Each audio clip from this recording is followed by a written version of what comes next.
Why don't teams work like they're supposed to? Case study presentation by Miranda Wells. Case study synopsis.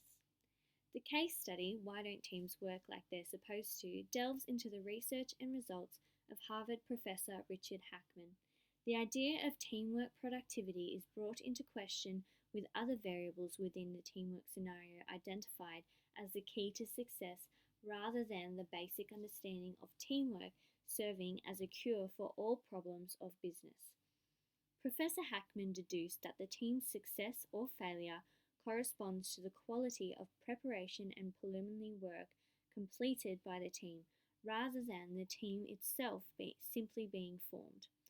It has identified that the leader of the team delegating tasks and roles to each member is not enough to produce the most efficient team and result in the most successful outcome. According to Professor Hackman, within an organisation, no matter the stage or size of the organisation, teams are recommended to be kept small. It is not enough for this team, however, to be formed and a leader assigned if the group is not committed and enthusiastic about the performance and success of the group. This requires group participation in all aspects of the activity, such as the coordination of job roles and the completion of preliminary work, as well as their assigned tasks. Furthermore, effective encouragement is needed to keep the team enthused about the task and goal at hand. This could include progress rewards for group members. The teams and responsibilities need to be clearly outlined so not only each group member but the leaders and significant people within the organisation. It was demonstrated through Hackman's study of 120 senior management teams that less than 10% of management members knew who was a part of their team. This makes for an unproductive and unsuccessful team due to the lack of connection with management, which promotes a lack of confidence amongst the workplace and lack of enthusiasm. This was the case for African Republic of Ghana Airways. This organisation was run by the state and were continually bombarded with the disillusion of leaders and implementation of new ones. This would have gave the team a feeling of insecurity and diminished their confidence in leadership. Their responsibilities as a workforce would be rapidly changing at regular intervals, providing uncertainty. This produced a disconnection between the team and the leadership of the organisation, and consequently, the organisation failed to keep up their productivity and they went bankrupt. Question 1. What do you think of the elements of successful teamwork Hackman had identified? Do you believe these elements are necessary for effective team performance?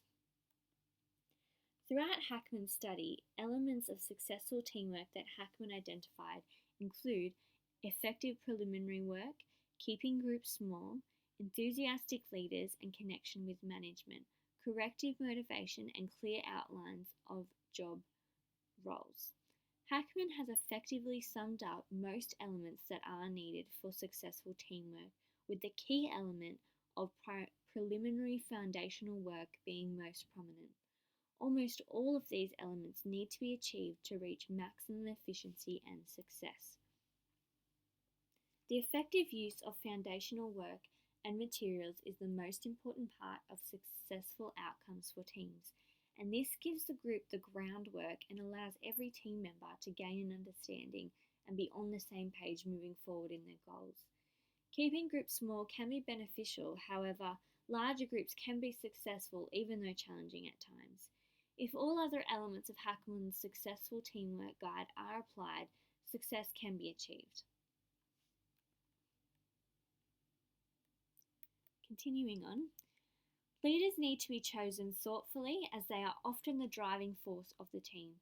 This leader should be enthusiastic, encouraging all team members to do their best, and should have quality communication skills in order to convey goals and job roles to everyone.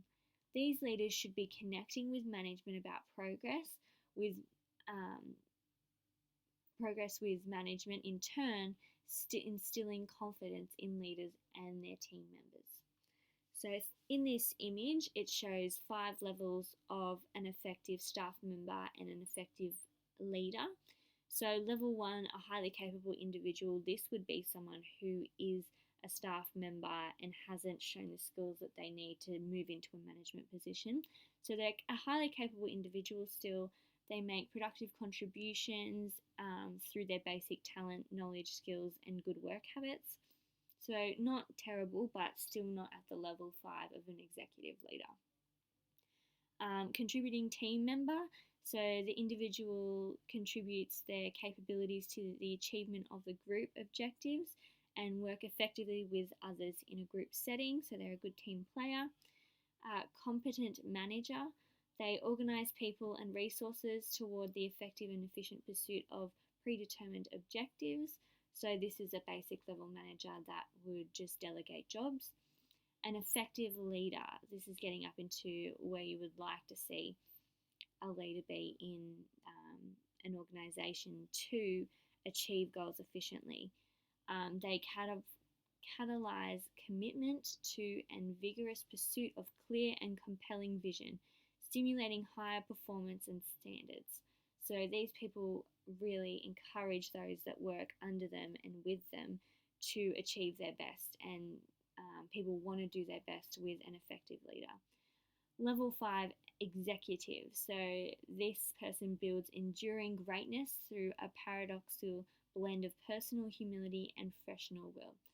So this is the type of manager and leader that you would want in an organisation, to build trust among staff and encourage them to do their best, and the staff in turn will want to do their best and put in the most effort for this leader because they are so great. So motivation is another big element that needs to be addressed and touched on throughout the whole process of achieving goals as a team. If members are not motivated to achieve the goals set, then maximum efficiency will not be achieved. Management need to identify what motivates people they are working with, which can be done using many different strategies, such as the common sense theory or David McKellen's achievement motivation theory, which we will touch on a bit in the next couple of slides. So motivation in this diagram, you can see these are the things that motivation promotes among staff, and the results of a great, well-motivated staff. So achievement, they're more motivated to achieve things, and the completion of goals and objectives will become much clearer, and they will achieve them much quicker. Recognition is one that motivates people. So if people are recognised for their achievements, that's going to motivate them to continue to achieve and keep improving. Job satisfaction, if they love their job, they're going to put in the maximum effort and really want to do well. If people have responsibilities, often this makes them feel higher than others and makes them feel a bit better about themselves, which will make them want to try harder and show and prove to management that they can hold that responsibility and do it well. Advancement, this could be advancement in their career. So if many people are motivated by the possibility of advancing their career and moving up into that next role that's a bit higher than just an employee. They could become a manager or leaders of teams. And growth. So personal growth is also another one that you can touch on about motivation. So people are motivated because they want to grow themselves in their profession and gain more skills. So the common sense theory. This categorizes people into 3 general bodies: Theory X, Theory Y, and paternalism. Theory X identifies a group with quite negative characteristics such as untrustworthy, lazy, unreliable, motivated by money and possibility of reprimand, and only have their best interests in mind. Theory Y focuses on independence and self-development. These people are able to adapt to new circumstances, are responsible, and have a substantial set of morals. The paternalism classifies those who are predominantly influenced by social interactions, which identify their sense of being and belonging in the workplace. This group is motivated more by others' expectations of them rather than any other form of motivation, such as that of a monetary value. These classifications of people allow organisations to identify their staff as individuals and assess their unique characteristics. As a result, strengths, weaknesses, and motivations can be identified. In order to successfully apply this theory, however, organisations must categorise and then work on implementing strategies to target the improvement of employees as individuals and improvement of their motivations and skill sets. So when looking at David McClelland's theory of achievement motivation, 3 areas are identified that satisfy workers and prove important in the area of motivation. This includes achievement authority and affiliation motivation. Achievement motivation looks at effective goal setting for staff. When goals are set at a challenging yet realistic standard, staff are able to work towards and achieve these goals. This achievement should be celebrated and rewarded for the individuals to feel a sense of worth and become motivated when applying themselves to their next set of goals. McClelland also identifies that the ability to lead others, whether it be through guiding others in their journey to reach a goal or being given the ability to lead a team, assists in motivating those who are put in that position. This is recognised as authority motivation and can be greatly effective in improving efficiency when individuals feel a sense of status and importance in their job roles.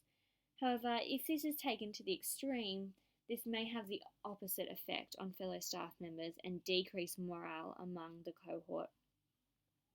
The last theory of motivation includes the affiliation theory, stemming from one's need to belong, discussed in Maslow's hierarchy of needs, which many should be familiar with.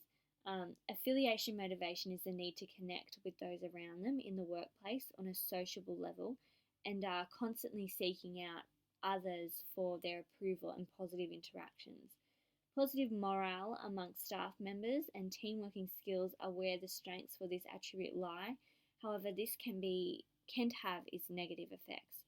When tough decisions needed to be made where co-workers are involved, it may be hard to please everyone, which would prove difficult as a manager to implement this theory at all times. It is important for those who manage to balance their job requirements with their positive working relationships with others in order to successfully motivate and improve efficiency in the organisation. Academic resources. So the textbook reference was used. The case study found within the textbook was able to provide much of the information needed to answer this question. Following on the next source, the report provided a deeper insight into the theories associated with common sense motivational theory, discussing theory X, theory Y, and paternalism, along with possible intentions of Douglas McGregor when creating this common sense theory. The next source, Hackman J. Leading Teams. This book, written by Richard Hackman himself, provides an in-depth analysis on the topics discussed throughout the case study. It follows much of his research completed and displays his findings in more depth than the case study provided. This supplied greater knowledge of the results and in turn allowed a more depth response to not only the question 1 but the following 2 questions as well. Why don't teams work? Leader to leader. This chapter out of a journal written by Richard Hackman as well offers an insight into his statistical honest view on groups, detailing the most groups in his study of 33 did not actually work, with only 4 of these groups actually rating a success. Through this reading, it is realised that many managers do not have the skills needed to set teams and provide resources for successful outcomes. The last source used for this question, this article gave an analysis in depth of both motivation theories discussed throughout question 1. It further went into detail about the characteristics of each motivation theory discussed in question 1 and continued to list and analyse many more motivational theories, some of which used further on in this presentation. So question 2. Can you think of other conditions necessary for teams to be effective? So, building strong relationships with staff as management is touched on throughout Hackman's studies, however, is a strong part of a successful organisation and efficiency when setting out to achieve goals.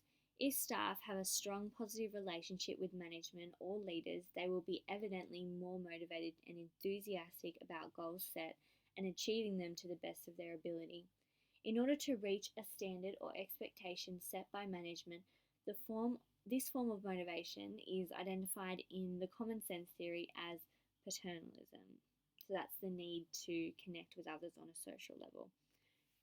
The diagram regarding positive engagement. So the innovation, creativity, open-mindedness, teamwork. So engaging with your staff members as management can promote innovation, and they're more willing to share their ideas without the fear of rejection or judgment. Achievement, the engaging with staff encourages them to achieve the goals set by you and achieve a certain work standard that's higher than average, that their best that they can possibly do. Mastery, so capability, wisdom, and curiosity. They are more willing to come to you with questions and seek knowledge and advice from you if you are a positive leader and engage with them on a really social and friendly level. So there's also well-being, optimum health and work-life balance along with compassion. So they have a great work life and they can balance it out with their home life. Connection, belonging, social intelligence, and pride. So when you are really connected with your management and even your team members, it promotes a sense of belonging. You are connected to them as not only a staff member and their boss, but you're also connected to them as on a friendship level.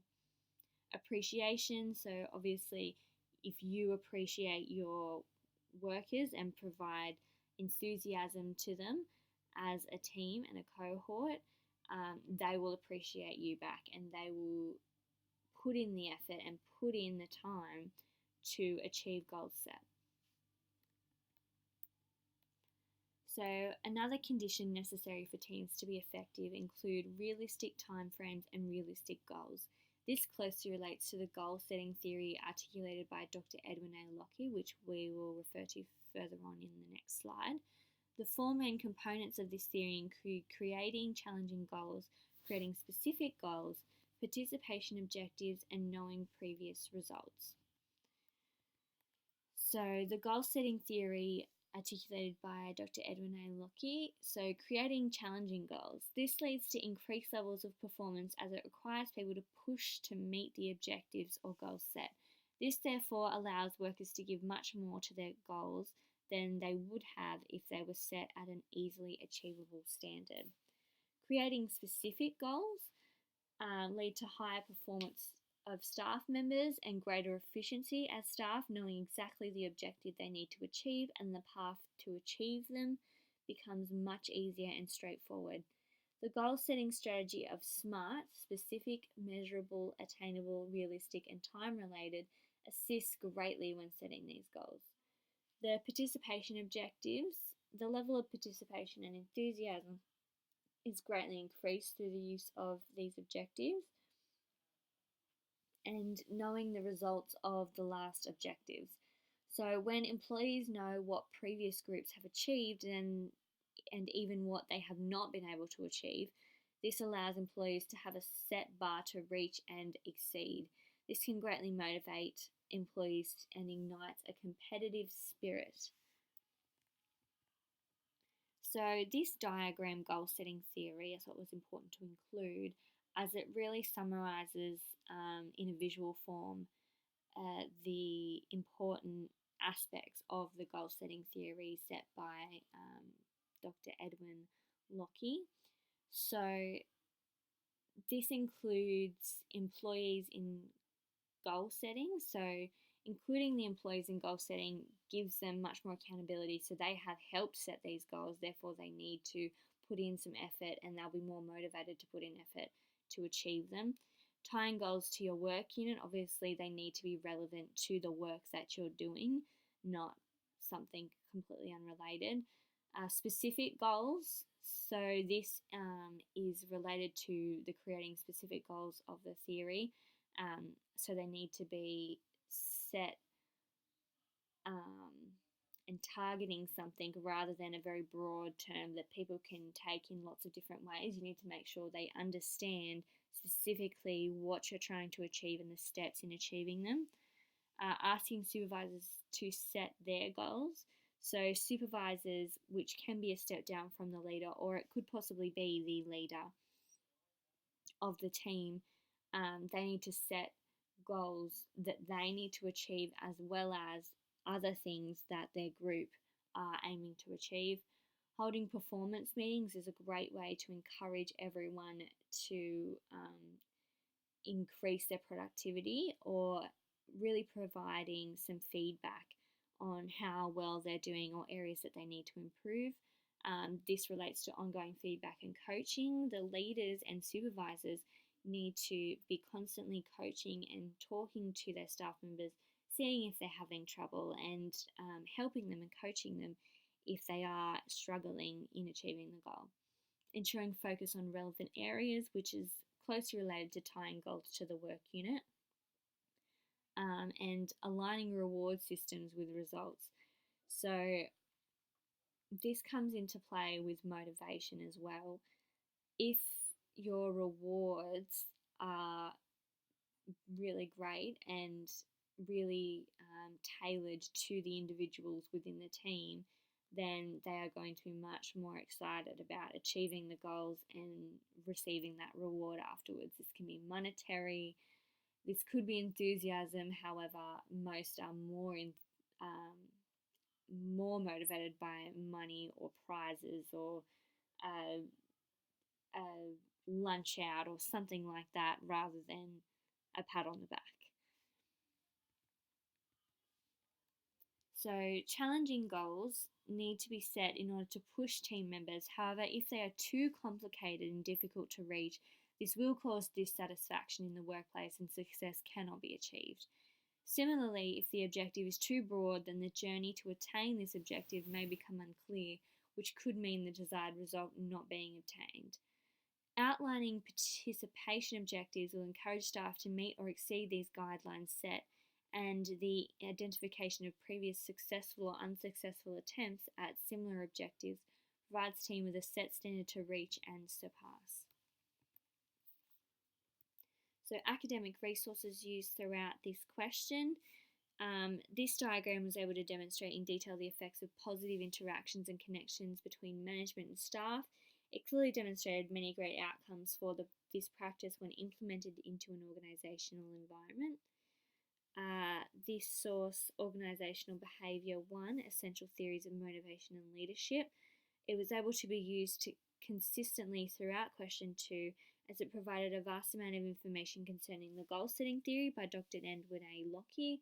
This book was able to sum up the main components of Locke's theory and go into great detail objectively about the positive and negative effects implementation of it can have when implemented in the right and the wrong way. The goal-setting theory overview was able to clearly outline many components of the goal-setting theory through the display of a mind map, which was the previous image you just saw. Moving on to question 3. Imagine you have been asked to assemble and lead a team of high potential new hires to work on the development of an international marketing campaign. What specific steps might you take early in the team's life to ensure that the new team is able to avoid some of the problems Hackman identifies? Is there any way to break down the overall group goal into subtasks so individual accountability can be enhanced? So, firstly, the team would need to be brought together as a whole in order to meet with other members and the main team leader to build some connections with everyone. The main leader would conduct the meeting and include a small getting to know each other exercise, such as everyone says their name and one thing about themselves to promote familiarity and build relationships with team members. In the image on this slide, you can see that everyone needs to cooperate and put in their share of work to make teamwork happen as they build that puzzle. So they all need to be on the same level and talking to each other and cooperating, which helps if they all know who each other are and get to know them as on the personal level. So continuing on, at this point in time, a survey would be put to every individual to identify their main motivations in their job. This would be based on the common sense theory of motivation, with individuals loosely categorized into Theory X, Theory Y, and paternalism. This would allow the leader and management to gain a deeper understanding of the group's motivation as individuals and as a whole, so motivation strategies can be tailored to their needs and wants. This in turn will improve productivity as they feel respected as an individual. So secondly, an overview of the task would be identified by the main leader and broken down with the help of all members of the group into smaller objectives and tasks with Dr. Edwin A. Lockie's goal-setting theory in mind. Depending on the size of the group to begin with depends on the task given to different people. If this was a smaller group, each individual would be set a task or number of tasks to complete, with the added element of each member weighing in on what task they wanted. If it was a large group, smaller subgroups would be formed by each member mingling and choosing their groups to promote task involvement and accountability. These groups would then have the chance to give preferences for tasks and would be assigned a task by the leader based on their participation. Thirdly, in the case of smaller subgroups, each group would have the chance to choose their own leader and break up their task into smaller tasks to complete. The small group leader would get a copy of Dr. Edwin A. Lockie's goal-setting theory in order to create effective goals.